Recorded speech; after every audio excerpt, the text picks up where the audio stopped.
Hey, what's up? Welcome back to my channel where we create apps using Flutter. Now, continuing on our social media app, in the last video we implemented the login and also the like button so we can like posts. So now let's turn our attention to building out the user profile, and I want the user to be able to edit their information as well. So let me show you how to do this by jumping into the code. Cool, so we left off from implementing this like button. Now the first thing we need to do is to create a drawer. So let's go to our components and create this in a new file. So I'm just going to call it my drawer. And just to show you how this works without filling out too much, just coming back to the home page, you should be able to see in the scaffold, maybe if I minimize it, you can see clearer. But one of these options is drawer. So you can give it my drawer and you can see that little menu at the top. Cool, so let's start to fill out and decorate this drawer. So I want to make it kind of a darker color, and we're going to use a big column, and let's have a bit of a plan here. So at the top I'm just going to have a header, which is for like the logo, and then let's have a few list tiles. Okay, so I'm going to have a home, profile, and a logout button. For the drawer header, I'm just going to put in an icon, maybe a person icon. So here you can put in any image or any logo for your app. Great. Now for this list tile, since we have to create 3 of these, I'm going to not repeat too much code. I'm going to create a new component. And let's create our own text tile, list tile, sorry.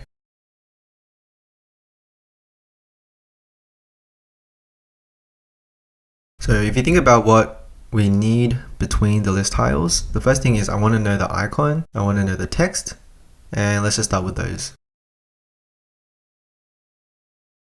So in the list tile, we can give it the leading icon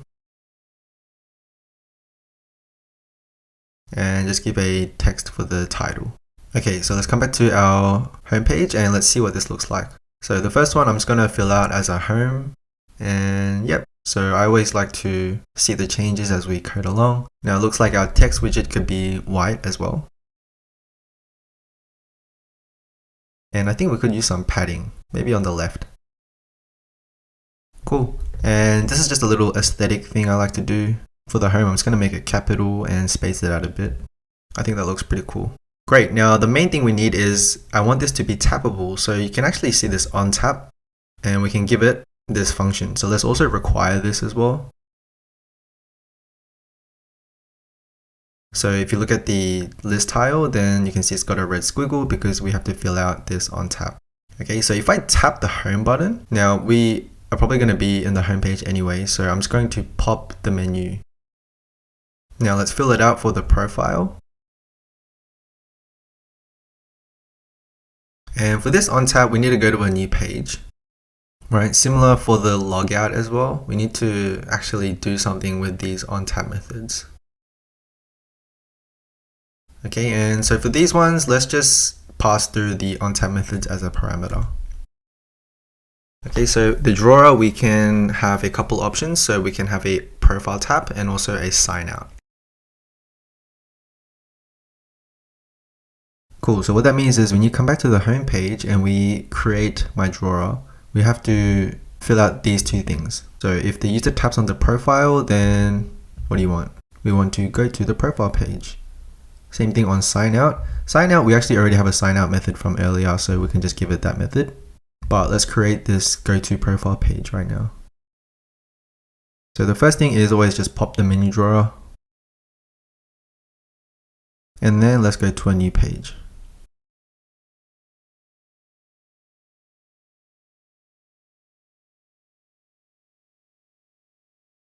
And this page we haven't created, by the way, so let's do that right now.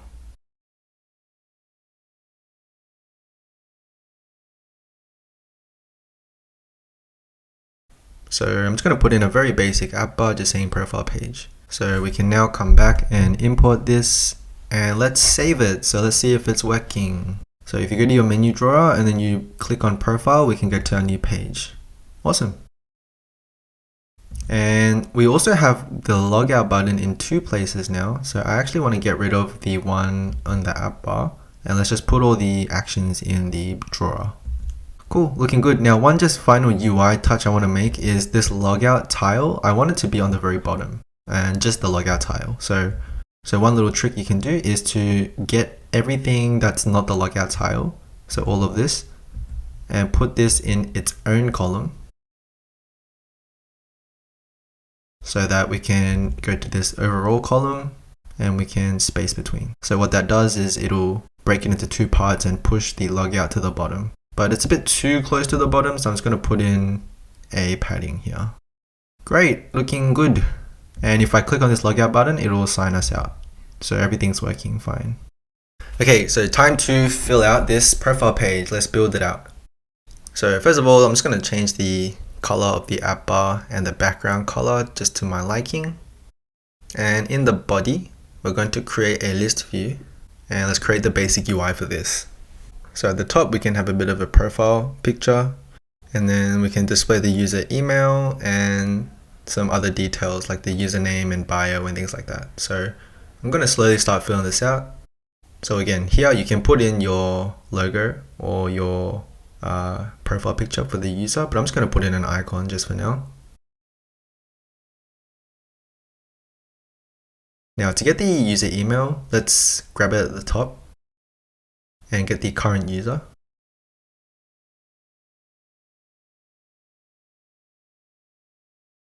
And we can display the email of this current user.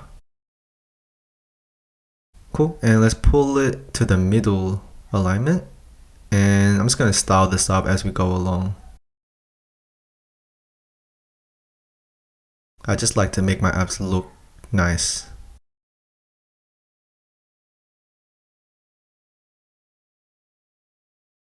Great, now when it comes to these user details, like the username and the bio, I am going to create a new component so that we can reuse these widgets.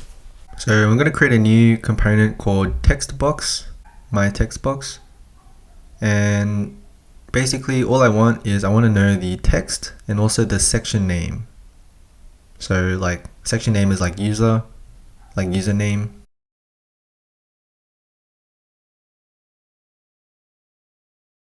So I'm just going to create a very basic column just to display the two bits of information on top of each other. So if I come back to my profile page and then I create my text box, let's just put in some fixed values here. Let's say user bio for the username. Or let's just say like Mitch Coco. Right, so there it is. Now let's decorate this up.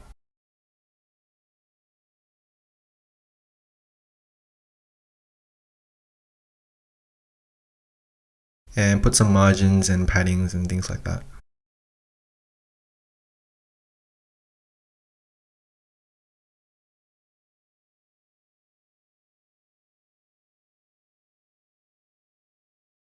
Now I want to align all of this text to the start.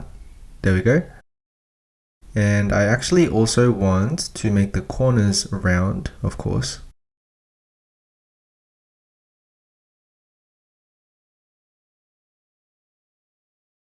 And I want a button here, so I'm going to wrap this in a row. So we're going to have the section name and then the button.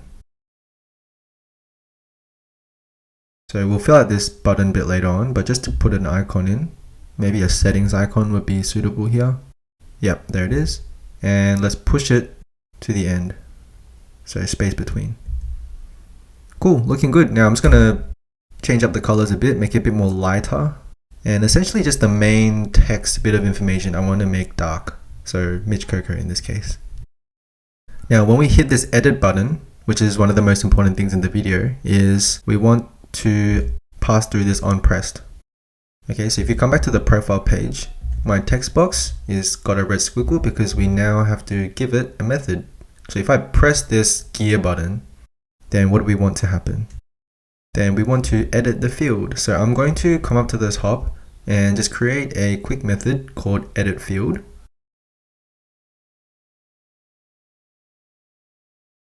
And we're going to require the parameter of which field we're looking at. Okay, so we're going to fill out this method a bit later on. But let's just finish the UI first. So I'm going to do the same thing for the buyer.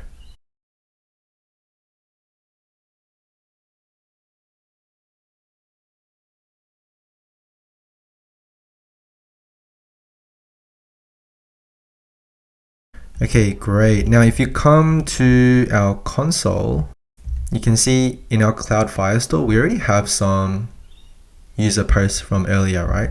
Now, because of our updated code, I'm going to just delete this collection and we're just going to start fresh. Okay, otherwise our app might crash because there's like new data and missing data and stuff. So same thing with the authentication. I'm going to just delete all these. Now, when I log in, or actually rather if I register a new user, every time you register a new user, we should be keeping track of the user's details like buyer and username and things like that. And so our code currently isn't doing that. It's just creating the user and it's also creating a collection of posts, but let's also create a collection of users.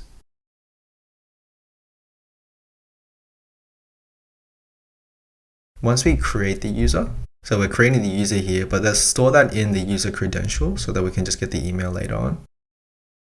But after creating the user, let's create a new document in the Firebase. And we're going to call it just users.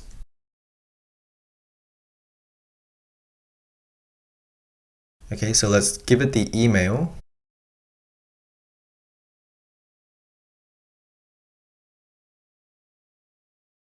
And let's set some default values for the profile. Okay, so the username. Now, what I'm going to do is let's just make their default username the characters before the email. So you can see like mitch@gmail.com. Let's try to grab everything before the @ sign.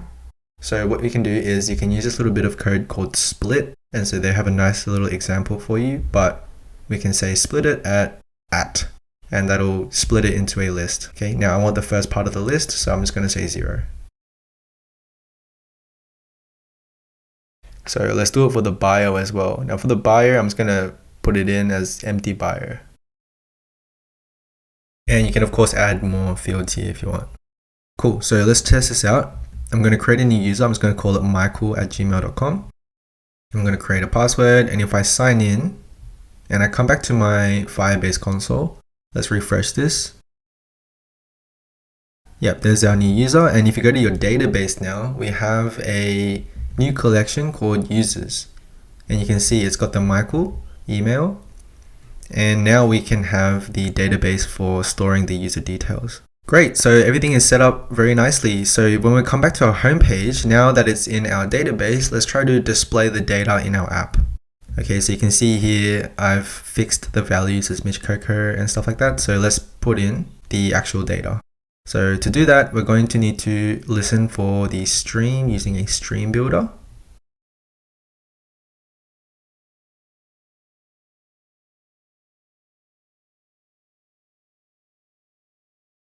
Okay, so the stream we're going to listen to is the Firestore collection of users for this particular current user's email. So if we have data, then let's get the user data and we're going to display it.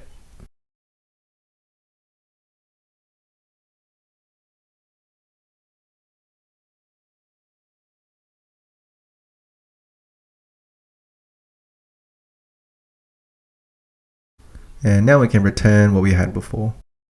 Cool, so we should still need to fill out because we have one if statement. So if you come to the bottom, we want to also account for something else. If there's also an error, then let's display the error to the user.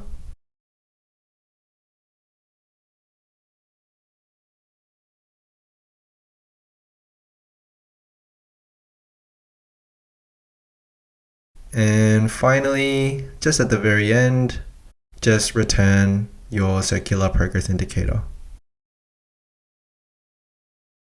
Cool. So now that we have the user data, we can say the first text box is going to be the username and the second one is going to be the buyer. Cool. Okay, let's check this out. Now, if you refresh this, you can see that the first name has Michael. So everything is working fine. Now the final thing to do is to edit our details, right? By pressing this gear button. So let's do that now. So remember our edit field earlier from before? Let's try to fill this out now. So starting at the beginning, I'm going to just get a new value to be an empty string, and I'm going to show an alert dialog. So for the title, I'm just going to say something like edit this field, whatever that current field is. Yep, so edit username, and if I click on this, it'll say edit bio. And then in the background color, I'm just going to make it dark as well, just to fit the style of this theme. Now the main thing here is the text field. Okay, so I'm going to set the autofocus to be true, and let's just decorate this up a bit.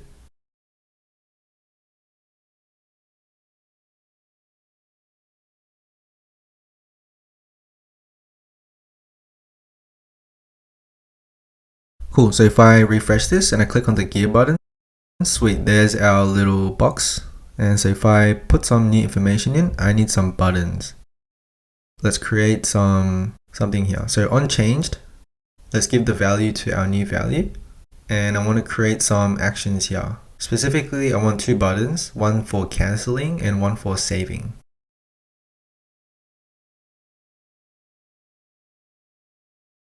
So when it comes to canceling, we just want to pop the box. And when it comes to saving, we want to pop the box, but also pop it with the new value that we have. And so at the end of all of this, we can execute this last bit of code, which is updating in the Firestore. So just to save our money, we want to only update in the Firestore if there's something in the text field, right? So if the length of the new value string is greater than 0, meaning there's something there, then that's when we're going to update the Firestore. Now, I realized we should come to the top and actually create a reference to all of the users. So that was the collection we created called users.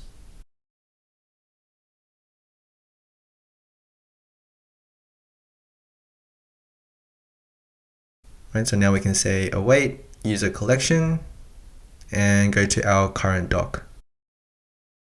And we're going to update the field. Sweet, let's check this out. Okay, so if I save this and I edit the username to Steve Jobs, then you can see it updates. Same as the bio. And that's done. That's the profile page. And also let me know what you guys think I should build next as a feature on this app. So someone said maybe add comments to the post so I can like reply to a comment, stuff like that. So I think that's kind of cool. So let me know what you guys think I should add next, and we'll watch this thing grow together. But I hope you learned something. Thanks for watching, and I'll catch you guys in the next one. Peace!